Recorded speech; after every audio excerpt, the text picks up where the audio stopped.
한 달 만에 또 이렇게 여러분들을 만나게 되니까 반갑습니다.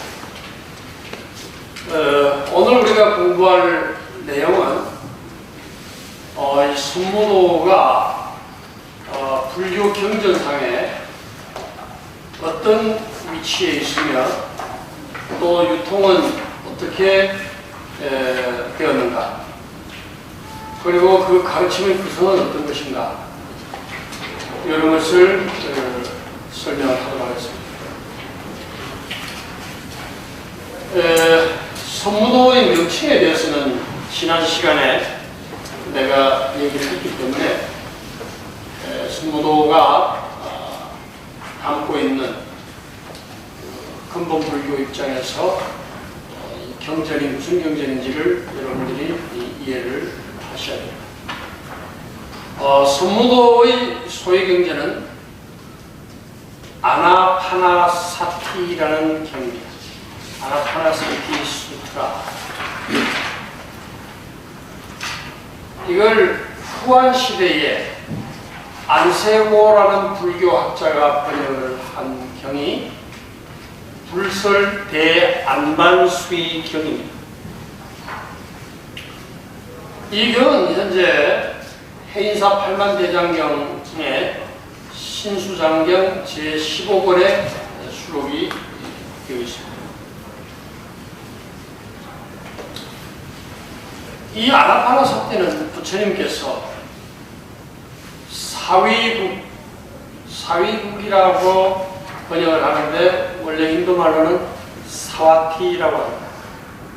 그 사위국에서 제자들과 함께 한글을 마치시고 해제하는 날 여러 대중들을 모아놓고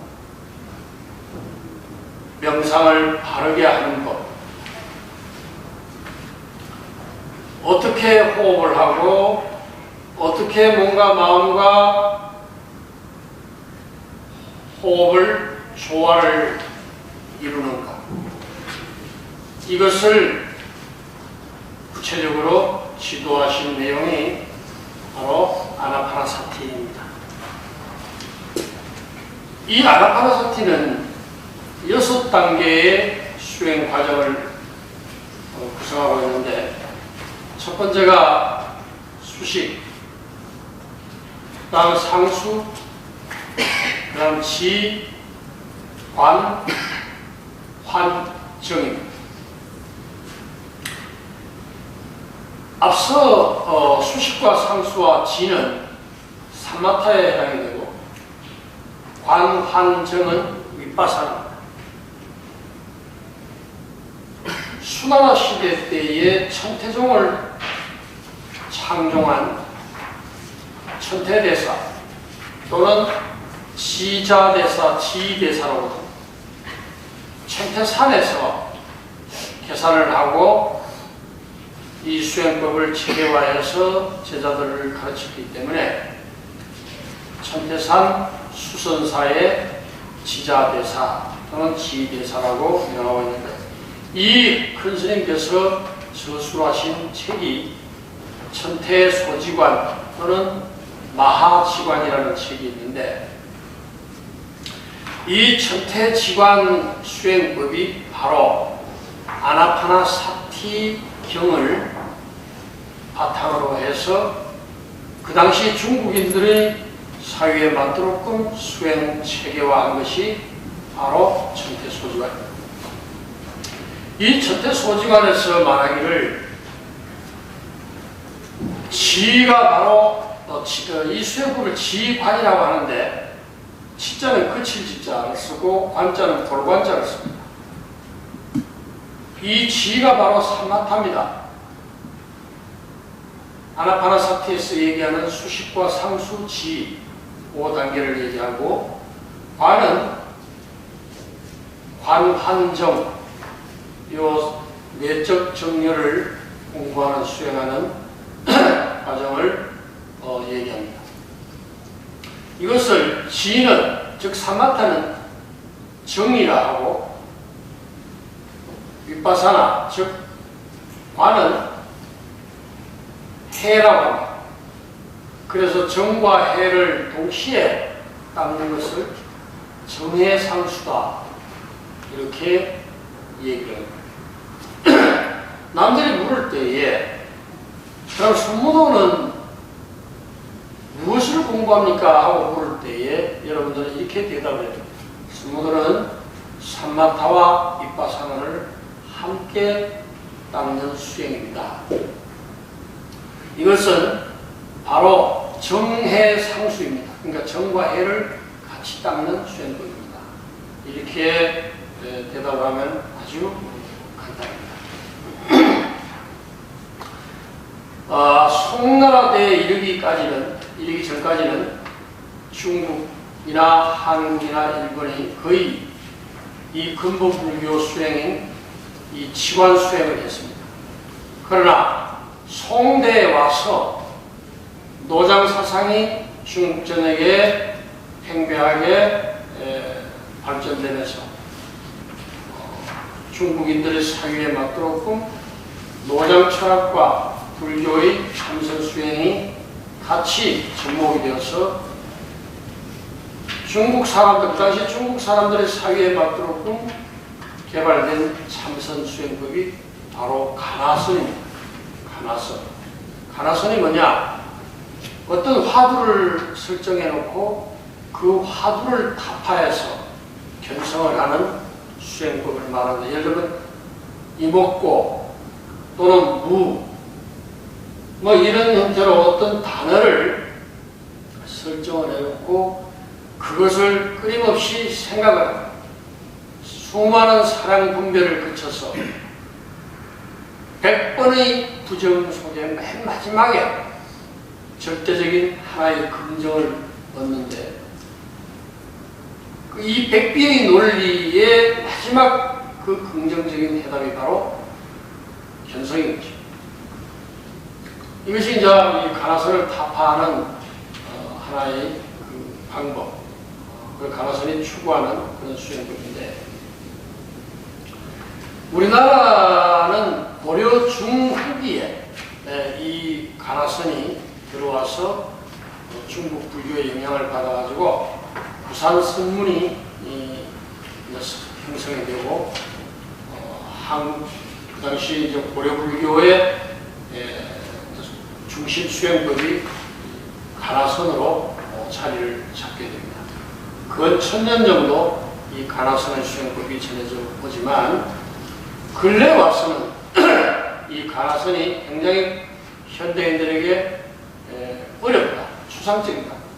근데 가까이 다가가지를 못하고 외면을 당하고 있습니다. 그래서 스님들도 남방으로 와서 미얀마에서 사마타나 윗바사나를 공부하는 스님들이 많습니다. 그런데 동남아 쪽에 테라베다 계통의 불교를 수행하는 동남아 쪽으로 가면은 그 사람들은 가나선을 모릅니다. 그리고 혹시 가나선을 아는 사람들은 우리를 보고 북방외도라고 얘기합니다. 왜냐하면 부처님의 근본 가르침대로 수행을 하지 않고 다른 방법을 개발을 해서 수행을 하기 때문에 너희들은 외도를 행하고 있다. 이렇게 해서 무시를 합니다. 좀 아쉬운 점이 좀 있죠. 그러나 근본 불교 입장에 봤을 때는 사마타와 윗바사나가 불교의 모든 수행법 중에서 가장 핵심되는 그런 수행이다. 이렇게 보게 됩니다.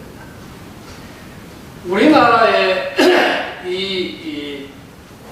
이제 가나선이 형성되기 전에 이 수행법이 들어가지고 정착이 되면서 나중에 이런 수행법은 좀 밀교 계통의 수행 종단으로 정착을 하게 됩니다.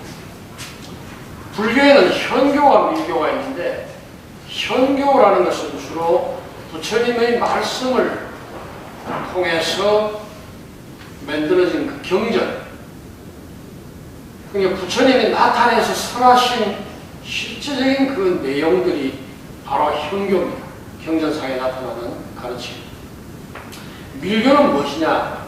요가라든가, 그 다음에 명상법이라든가, 그 다음에 이제 여러 가지 지는 다란이를 외우는 법이라든가, 이런 것들 실천적 수행 방법, 신구의를 닦는 실천적 수행 방법을 밀교라고 얘기합니다.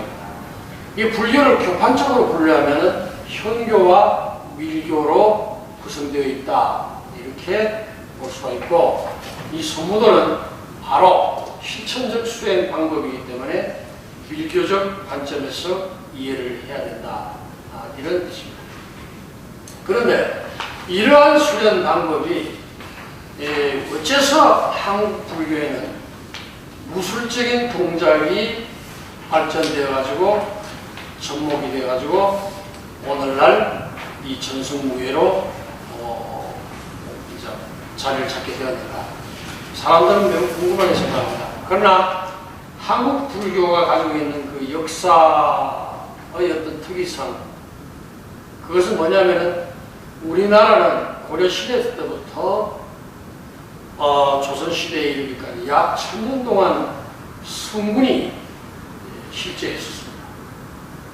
이 성군의 존재가 바로 호국불교의 사상을 낳았고, 그 성군들이 집단적으로 연마하면서 발전시킨 무예가 바로 이 선무도다, 이렇게 보면 되고, 고려시대 때는 몽골의 침, 그 다음 조선시대 때는 병자호란이나 임진왜란, 이런 수많은 전쟁을 겪으면서 약 1000년에 이르기까지 스님들이 집단적으로 생활을 하면서 이 무예를 연마했습니다. 물론 무예만 연마한 것이 아니라 참선 수행이 바탕이 되었으며, 또는 이런 집단적 행위를 통해서 의병 활동을 하고 이러다 보니까 신체 단련은 필수이겠던 것입니다.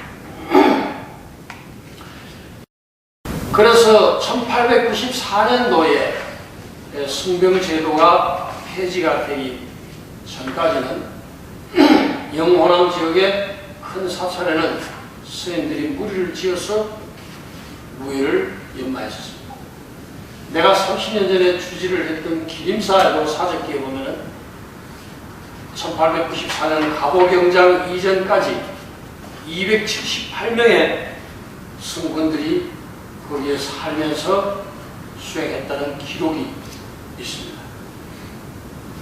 왜냐하면 간포, 울산 그 지역에 수많은 왜군들이 침입을 해왔고, 또 그것을 막는 역할을 승병들이 관군과 함께 합세를 해서 그 지역을 방어를 했었습니다.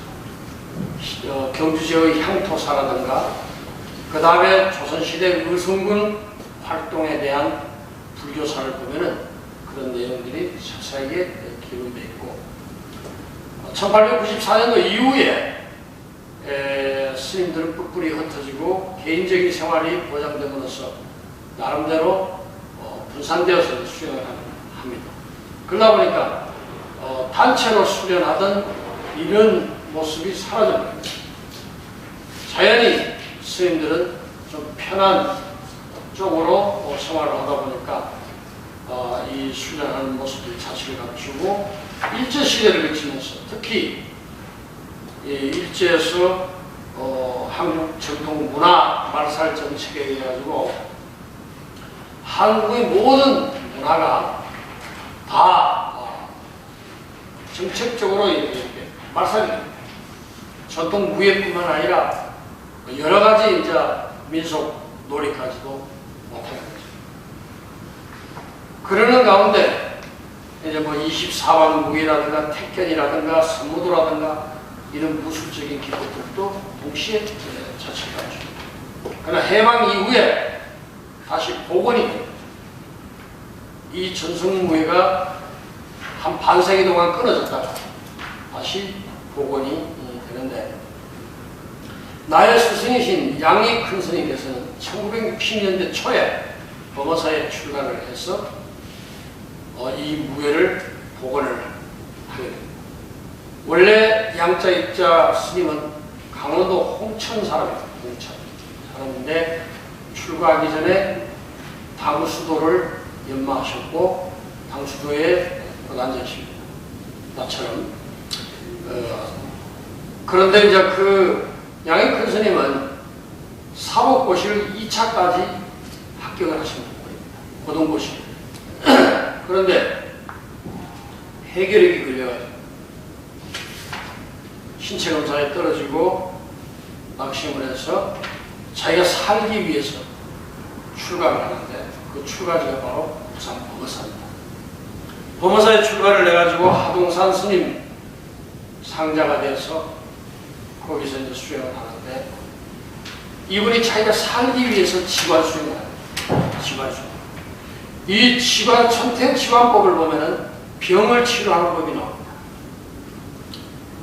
수행을 하기 위해서는 반드시 정신적인 병과 육체적인 병을 치료해야 된다는 가르침이 지관 수행에 나옵니다. 그 지관 수행을 통해서 이분이 폐병을 다 치유를 하고 몸이 건강히 회복이 돼가지고 불교 정화에도 많이 앞장서셨고 전국에 있는 성병 출신들의 노스님들을 찾아다니면서 이 무예를 다 배웁니다. 그래가지고 그것을 복원을 해가지고 불교 금강연관이라는 이름으로 1971년도에 범어사 큰절에다가 변수원을 개설합니다. 그리고 나는 75년도에 범어사에 출가를 해서 76년도에 이제 수계를 받고 스님이 돼가지고 연수원에 입문을 합니다. 7년 동안 스님 문화에서 공부를 하고 1985년도에 바로 이 맞은편 건물에 길 건너편 건물에 선무도 대금강문 현판을 걸었습니다. 포교원을 처음으로 개설을 해서 여기 있다가 저기 있다가 여기 와서 30년 세월이 지금 흘렀습니다. 나는 스님 살아생전에는 사진을 모시지 않았지만 스님 돌아가신 이후로 스님의 영정을 나는 두 군데나 모시고 있습니다.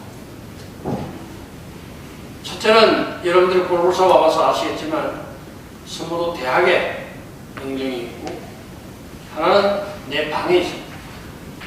나는 매일 우리 사부님에게 예배를 합니다. 그리고 내 스마트폰에는 옛날 스님에게서 지도를 받던 그러한 장면들, 그 다음에 스님이 열반하신 그 당시의 사진들, 이런 것들을 전부 다 이제 스마트폰에 이제 저장을 해가지고 매일 그걸 봅니다. 보면서 스님의 영혼과 이렇게 교감을 합니다. 왜? 스님은 내 마음의 중심이고 나의 정신적 지주입니다. 그만큼 스승에 대한 그리움과 존경하는 마음이 한시도 떠나지 않습니다. 나는 과연 내 제자들 중에서 그런 마음을 가지고 있는 제자가 있는지 궁금하기도 하고, 설마 그렇게까지 나처럼 이렇게 사부님을 흠모하는 제자가 있을까? 이런 생각도 해요. 모든 무술도장에 가면, 중국이나 한국이나 일본 무술도장에 내가 가보면 무술도장에 반드시 자기 스승의 사진이 있습니다. 돌아가셨던 살아있던 것. 우리 선무도 연맹의 방침에도 반드시 도장에는 사진을 걸게 되어 있습니다. 여기도 사진이 있었는데 어느 날 갑자기 사진이 사라져버렸습니다. 사진이 안 보이는 거야. 이상 사진이 어디로 갔지? 사진 치워. 그걸 내가 지난번에 왔을 때 내가 사진을 찾아가지고 다시 제자리에 걸었습니다. 부처님 법상한테 물었습니다. 왜 내 사진을 떼느냐? 기독교인들이 싫어해서 뗐다. 그거는 이 종교하고는 아무 관계가 없습니다. 스승에 대한 예우기 때문에. 많이 섭섭했었는데 또 한편 그 제자의 마음도 이해를 합니다. 왜냐하면 그만큼 이제 회원이 안 들어오면 또 도장 경영에도 어려움이 있을 텐데. 그러나 내가 지금 공부하고 있는, 그리고 당신들을 가르치고 있는 이 수행법이 어디에서 연원이 되었고 누구의 가르침이고 어떤 철학을 담고 있다는 것은 자신 있게 얘기할 수 있어야 됩니다. 이것을 가식적으로 위장하고 가장하고 다른 모습으로 바꿔버린다면 이 선무도의 본질이 퇴색되어버립니다. 가치를 잃어버립니다. 내 말 이해하십니까? 네. 그래서 여러분들이 문화센터에서 가르치든 어디서 가르치든 간에 종교적인 성향을 강하게 내비칠 필요는 없어요. 그걸 강요해서도 안 되고. 그러나 이 가르침이 뭐라는 것을 확실하게 얘기를 해줘야 돼요.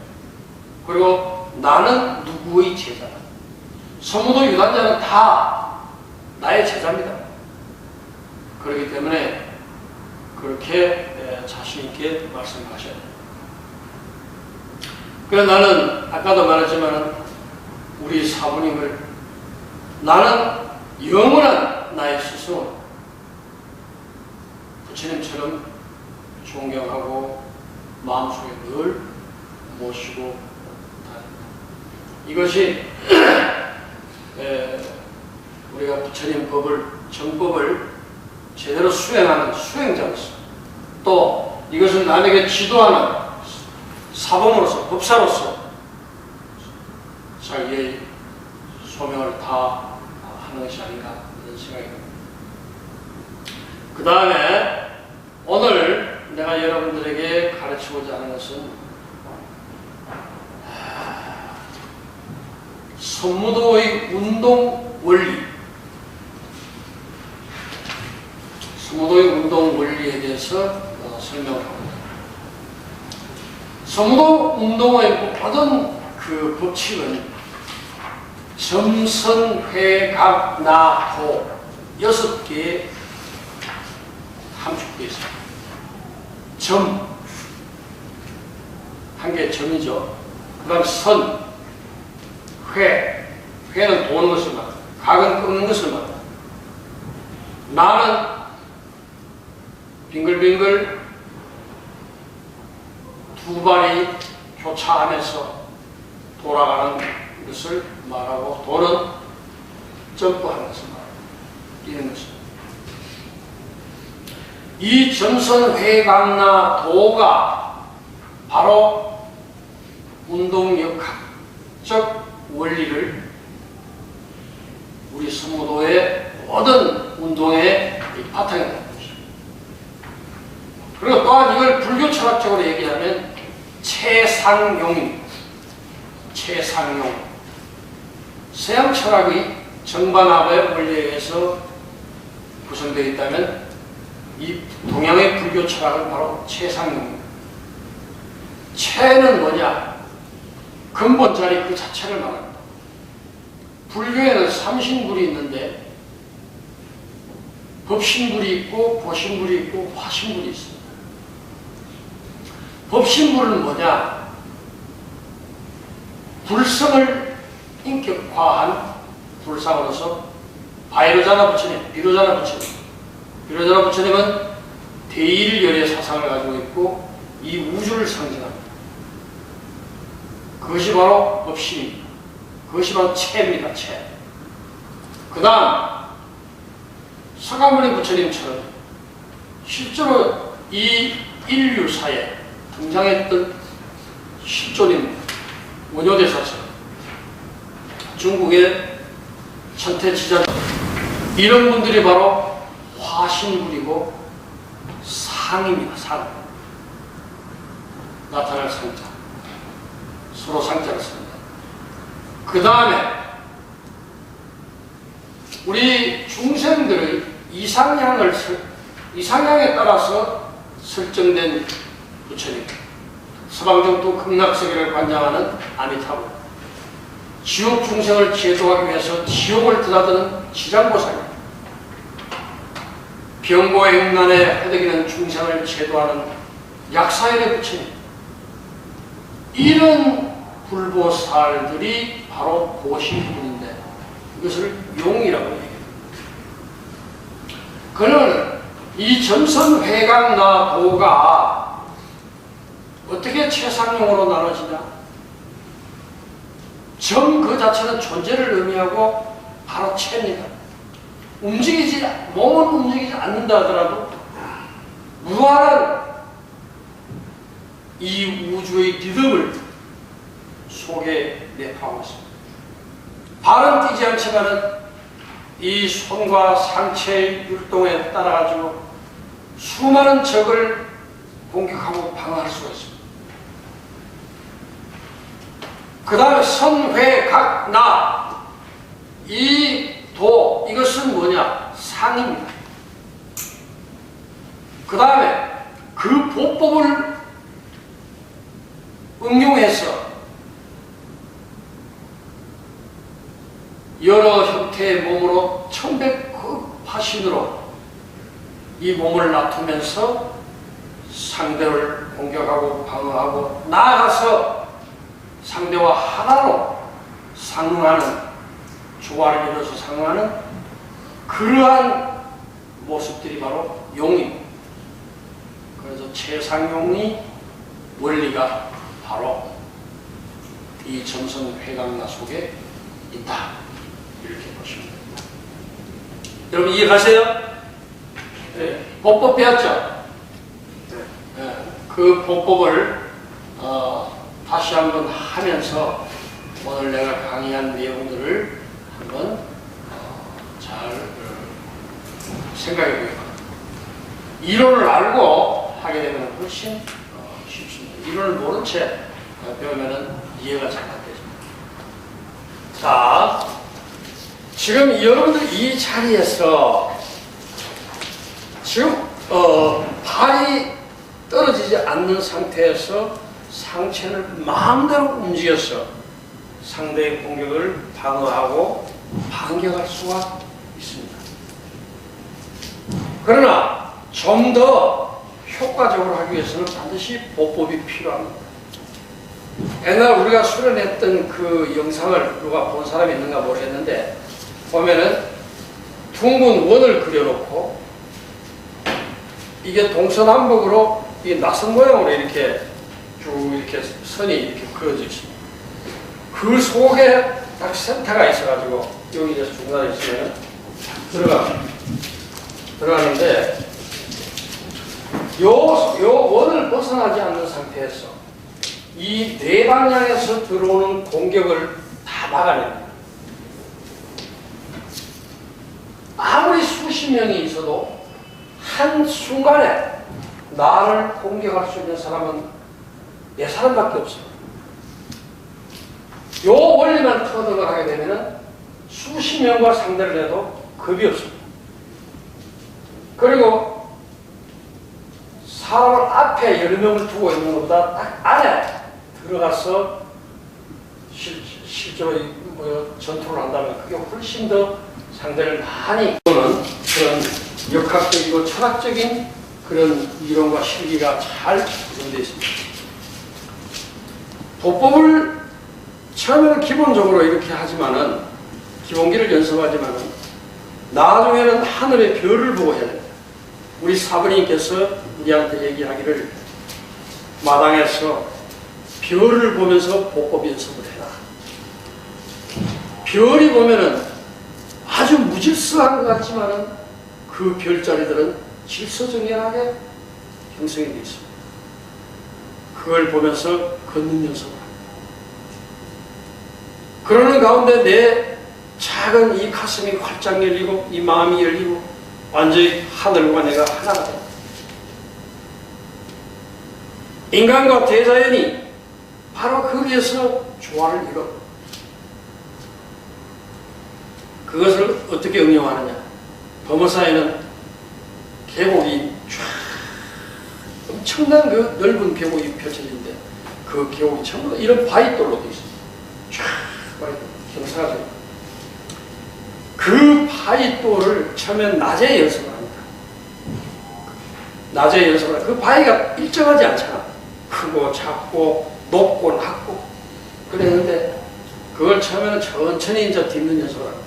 균형을 잡기 위해서 하다 보면은 좀 한 달 정도 하면 굉장히 걸음걸이가 빨라집니다.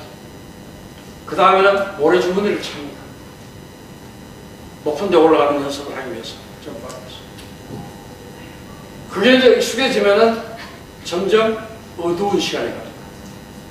그 다음에는 깜깜한 금음날에 가요. 감각을 익히기 위해서. 그렇게 연습을 우리는 했습니다. 그래서 엎어지고 자빠져서 지금 이 촛대뼈, 이 뼈가 전부 다 이 도레미 파솔라 시도로 지금 다 찌그러져가지고 형편없습니다. 그런 수련을 통해서 이 감각을 익히는 겁니다. 물론 여러분들은 지금 도시에서 생활하고 또 그렇게 추글판 살판 할 이유도 없지만 아마 내 말은 어느 정도 이해가 되실 걸로 생각합니다. 자, 그러면은 점 그 자체는 사실 말뚝을 박아놓고 그 말뚝 위에서 이 몸을 유연하게 쓰면서 공격과 방어를 합니다.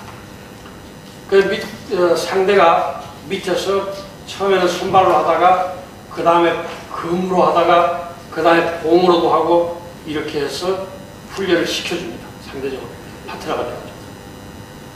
그래서 말뚝에서 떨어지지 않고 딱 그냥 그 말뚝 위에서만 이제 공격과 방어를 하게 되죠. 그 다음에 이제 선회 강나는 넓은 데서도 하지만 아까 얘기했듯이 그 원 안에서 연습을 시킵니다. 자, 우선 우리가 상공 준비하는 자세 배웠죠? 상공 주시. 잠깐만. 준비! 상공 준비!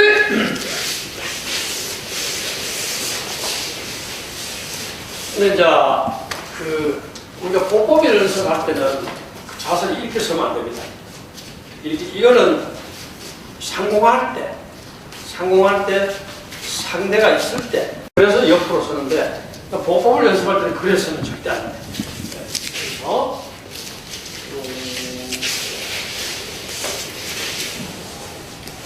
바로 서요. 이 선은 선보는 추진법법과 선진법법이 있습니다. 추진법법은 뒷발이 나가서 앞발이 밀려나가는 것을 말하고 선진법법은 앞발이 먼저 나가서 그러니까 뒷발이 깔려들어오는 것을 말하는데 자동차는 전륜구동, 후륜구동 무슨 말인지 이해가요? 네. 그래서 이걸 먼저 선진법법으로 한번 들어가 보겠습니다. 이때 선진법법으로 들어간다고 해서 체중이 너무 앞으로 나가면 안 돼. 딱 중심을 가운데 딱 두되 자연스럽게 미끄러지지. 쭉 힘을 이 상태에서 쭉 넣는 거예요. 미끄러져야지 걸어가듯이 하면 안 돼. 아주 물리를 싹 걸려. 그러니까 눈을 상대를 딱 보고 있어야지 내가 이 움직이기 위해서 밑을 쳐다보면 안 된다. 눈은 상대를 딱 보고 발은 자연스럽게 이 허리를 가지고 밀어갑니다. 하나! 그리고 이 손은 지금 현재 기본이 이렇게 상공 자세를 하고 있지만 이 손이 어떤 방향으로 자기가 응용될지 몰라. 그 다음에 뒤로 나갈 때 뒷발이 먼저 나가면서 따라옵니다. 하나, 둘, 셋, 넷. 자, 발 바꿔. 이번에는 추진법법은 뒷발이 들어가는데 뒷발이 쉽게 처음에는 소극적으로 이렇게 들어가긴 하지만 이렇게 들어가면 이게 이제 숙달되면 완전히 교차되는 정도로 들어가야 됩니다. 이렇게 들어가야 됩니다.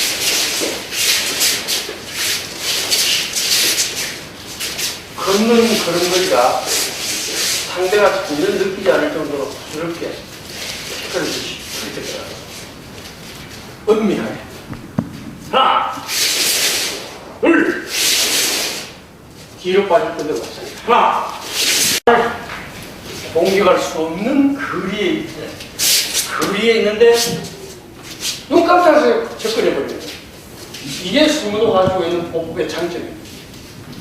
그러면 이것이 이 지지면을 딛고 땅에서만 하는 게 아니에요. 실제로 공중에 떴어. 그러니까 공중에서 그걸 걸어가는 거예요. 무슨 이해가요? 네. 요걸 연습을 해야 그게 가능하단 말이에요. 하나, 둘, 어깨 힘 빼고 뒤로 하나, 둘, 셋. 사서 바꿔. 이제는 팔을 띄어서 공중에서 걸어가듯이 하나, 둘, 떨어질 때 소리 나지만 뒤로 하나, 둘, 사서 바꿔. 하나, 둘, 뒤로 하나, 둘, 바로. 요게 이제 선이에요, 선. 아시겠죠? 그래서 이것이 이제 되면 이승용에서 왜 다다다닥 네 번 치고 나가는 거지. 그게 바로 이 원리야. 알겠어? 그래서 이런 식으로 응용을 많이 해야 됩니다. 이게 뛰어서 나가는 거예요. 자, 그 다음에 회는 한쪽 발을 지지면으로 두고 그 각도를 바꾸는 것을 말하는데 여기서 뒤로 이렇게 도는 방법.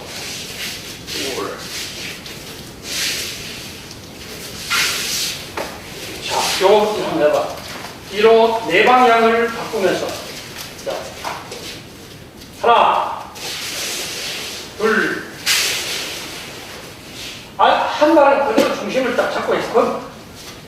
컴퍼스라고 그러나 이 도는 거, 뭐처럼. 셋, 넷. 자, 발볼까? 하나, 둘, 셋, 넷. 발볼까? 이건 지금 이제 예를 들어서 주로 이제 앞발을 움직여서 그런데 이걸 반대로 이게 이렇게 들어가는 게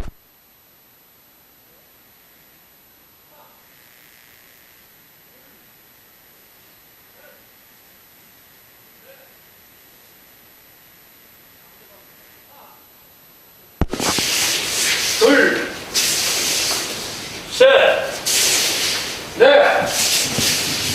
바로 이게 회보입니다. 회보. 알았죠? 네. 그 다음에 각은 뭐냐면 회보의 상태든 선의 상태든 간에 이게 방향이 완전히 직각이나 180도로 바뀌어지는 것을 말하는 거예요. 자, 내가 지금 쭉 정굴자스나 또는 후굴자스로 눌렀는데 이것이 피로에 의해서 방향을 완전히 선해가지고 쭉 이렇게 들어가면 이게 각이 되는 거예요. 예를 들어서 여기서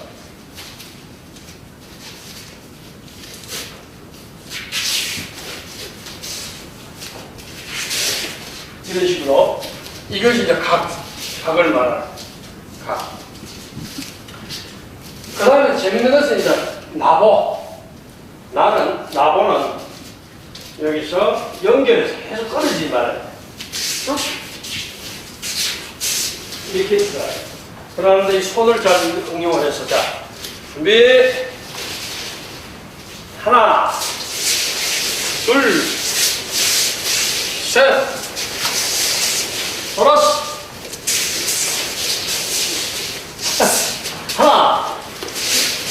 둘, 셋. 자, 돌았어. 이번에는, 아니, 자, 자세 열어보고, 딱 잡으세요. 두 번 도는 것을 두 번 연결한다. 하나. 그렇지. 네. 자, 신수에서 한번 하는 거. 잘 보세요, 잘 보세요. 두 바퀴를 돕니다. 하나. 오케이. 자, 같이 합니다. 자세 낮추고. 하나. 연결해서 계속 빈틈을 줘. 이게 멈춰버리면 상대방이 그 틈을 타서 공격을 해요. 그렇기 때문에 완전히 이 팔이 병풍처럼 감싸면서 돌아요. 아시겠어요? 예. 자, 이번에는 세 번 돕니다. 다섯 번! 하나! 둘! 셋! 자, 뒤로 돌아! 세 번 하나!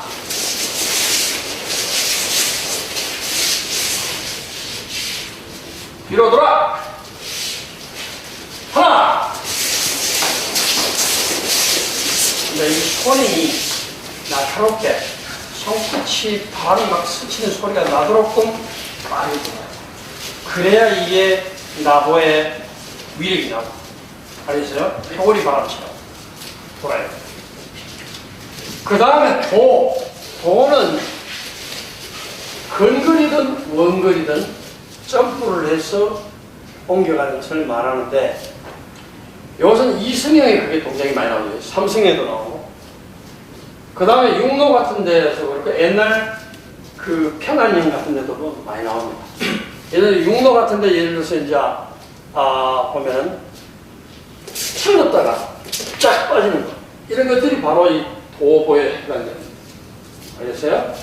이런 것은 오늘 뭐 연습할 필요는 없는 것 같습니다. 자, 앉으 봅시다. 장족 앞차리하고 장족